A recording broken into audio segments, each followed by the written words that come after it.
vous envisager poursuivre vos études après le baccalauréat? Pour plusieurs étudiants, cette décision peut être à la fois source d'intérêt et de motivation, mais également une source de stress.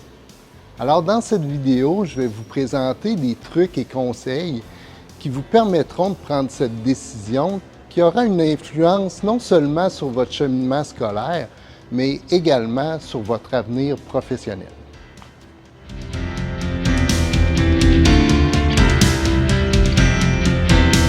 Premier conseil, explorez vos motivations.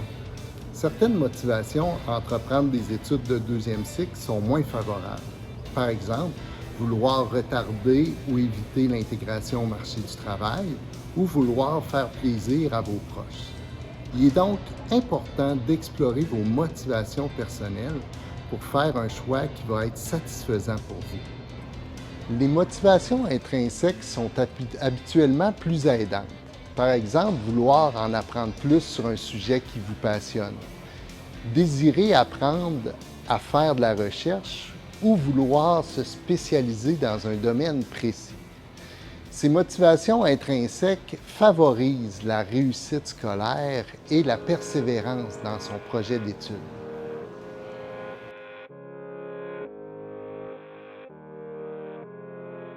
Deuxième conseil, préparez-vous à l'avance. La préparation d'un projet d'études de deuxième cycle exige beaucoup de temps et demande d'investir des efforts pour trouver l'information dont vous aurez besoin. La deuxième année d'études du baccalauréat représente habituellement une belle période pour commencer les démarches qui vous permettront d'établir votre projet de deuxième cycle. Ensuite, bien, explorez les possibilités de formation et réfléchissez à vos objectifs. Il existe plusieurs types de formation de deuxième cycle. Il y a le DESS, qui est le diplôme d'études supérieures spécialisées, et il y a les maîtrises avec projet d'intervention, essai ou mémoire. Certaines formations de deuxième cycle sont obligatoires pour intégrer un ordre professionnel. D'autres permettent de se spécialiser ou de développer son employabilité. Les maîtrises avec mémoire, quant à elles, permettent de développer ses compétences à la recherche et éventuellement, peut-être, intégrer le troisième cycle, faire un doctorat.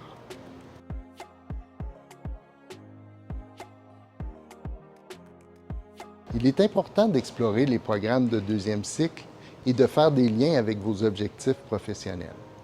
Comment y parvenir?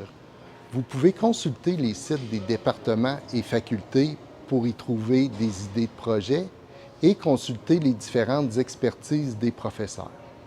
On vous recommande également de participer à des conférences, des colloques et des présentations.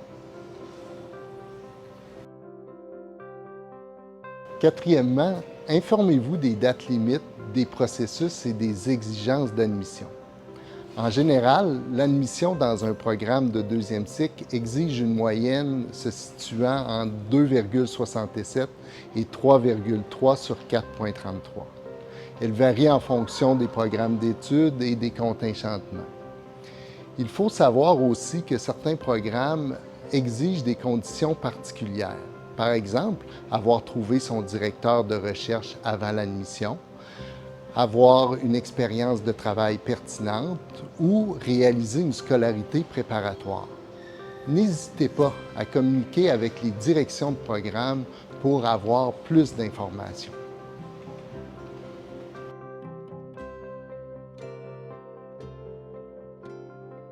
Ayez conscience des exigences associées aux études de deuxième cycle. Celle-ci demande une grande autonomie, un sens des responsabilités, de bonnes méthodes de travail, de bonnes habiletés d'études et une bonne capacité de rédaction.